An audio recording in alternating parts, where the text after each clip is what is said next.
Hello friend welcome to my channel आमार चैनेले स्वागत। आज आमी पुई शाक दिए पुठी माछेर झाल बानाबो। सेई तोरे आमी एखाने কিছুটা পুঁই শাক নিয়ে নিয়েছি। পুঁই শাকটা ভালো করে কেটে ধুয়ে নেব। তারপরে একটা পেস্ট তৈরি করে নেব।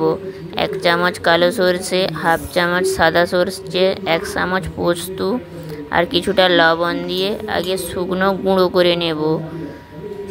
দিয়ে অল্প পরিমাণ জল দিয়ে 4-5 কোয়া রসুন আর 1 ইঞ্চি আদা দিয়ে একটা পেস্ট তৈরি করে রেখে দেব।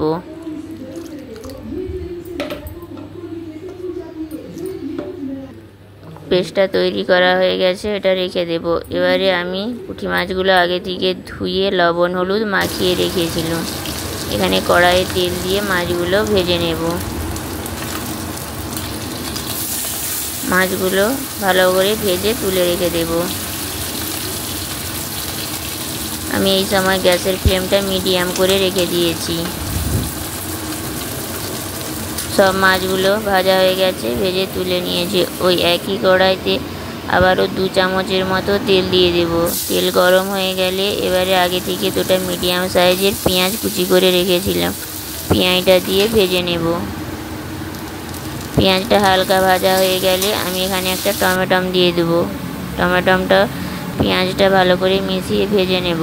এখানে কিছু গুঁড়ো মশলা দিয়ে গুঁড়ো মশলাটা গুলে নেব। 1 চামচ লঙ্কা গুঁড়ো, হাফ চামচ হলুদ গুঁড়ো, হাফ চামচ জিরে গুঁড়ো, অল্প পরিমাণ জল দিয়ে গুলে নেব।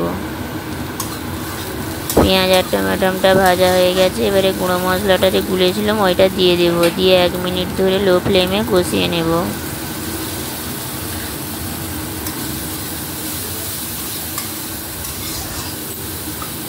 গ্যাসের ফ্লেমটা মিডিয়াম করে রেখেছি। আমি মশলাটা ভালো করে কষিয়ে নিয়েছি।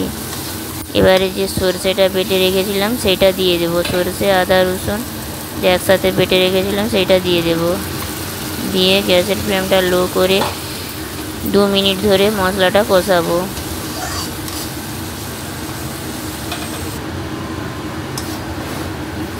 আমি 2 মিনিট ধরে মশলাটা ভালো করে কষিয়ে নিয়েছি। এবারে যে পুঁই শাকটা কেটে রেখেছিলাম পুঁই শাকটা দিয়ে দেব।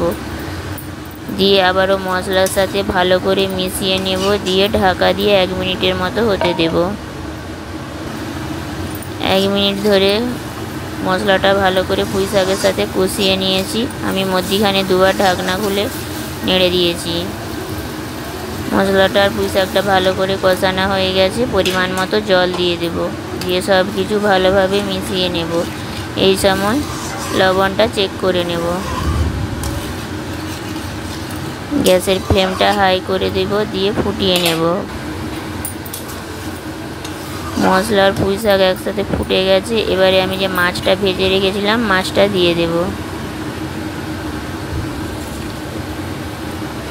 মাছটা দিয়ে সব কিছু একসাথে ভালো করে মিশিয়ে নেব। 1 মিনিট ধরে ফুটিয়ে নিলেই আমাদের রেডি হয়ে যাবে পুঁই শাক দিয়ে পুঁটি মাছের ঝাল। আমার এই রেসিপিটি যদি ভালো লাগে তাহলে লাইক কমেন্ট করবেন এবং চ্যানেলটিকে সাবস্ক্রাইব করে দেওয়ার অনুরোধ রইল।